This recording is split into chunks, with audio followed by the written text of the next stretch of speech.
Hey guys, this is Josie. And this is Cory, Josie's husband. 情人节快乐！情人节快乐！谢谢。 Good job. So Josie, I wanted to ask you today what a typical Valentine's Day would be like in China. Good question. I think we borrowed this festival from Western culture.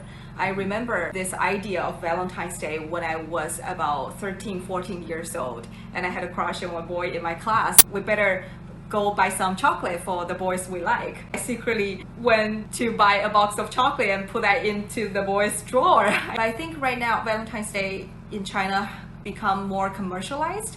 It's a very good opportunity for many restaurants, stores, shops to put on big sales or have an opportunity to promote what they are selling. So in terms of a typical Valentine's Day in China, if you have a lover, it's probably you're gonna receive some flowers, chocolate, or some gifts from your Taobao, Alibaba shopping cart. There's a romantic saying in Chinese, if you love me, clear out all my shopping cart in Taobao.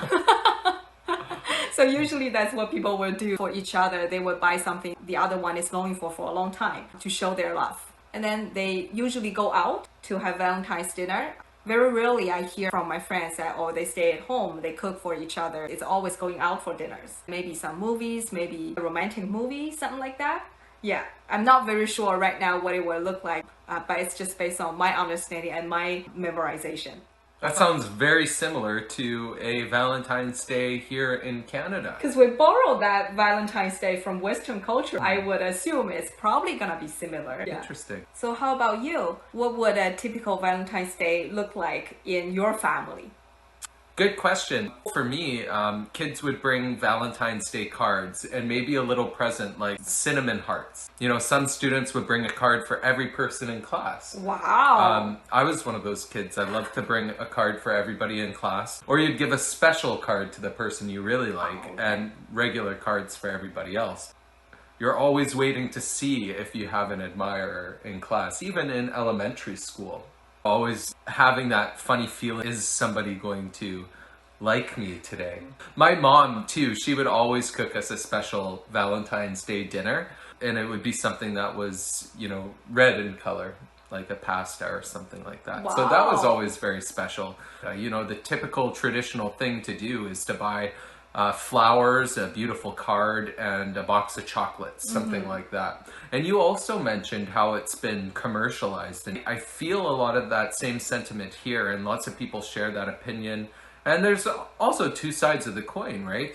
You know, they encourage people to spend money on Valentine's Day, and it fuels the economy, right? It produces jobs and things like that. But on the other side, it makes it easy, right? Like you could buy somebody a gift instead of making something for that person, putting together a book of pictures or something like that, writing a song. Typically you would take your girlfriend out for dinner, or better yet, you would make her a romantic dinner. In fact, in China, we have something called Chinese Valentine's Day as well. It usually happens in July or August. It follows the lunar calendar. So it's like Lunar New Year. Every year, the dates are different. And I found before, people never cared about Chinese Valentine's Day.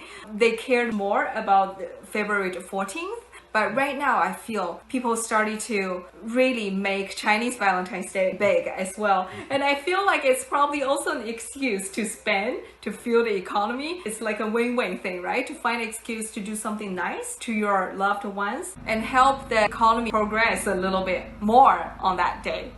Happy Valentine's Day! Thank you so much for watching this video. If you enjoyed it, please give us a like and subscribe. We really appreciate it when you do. Happy Valentine's Day! Bye!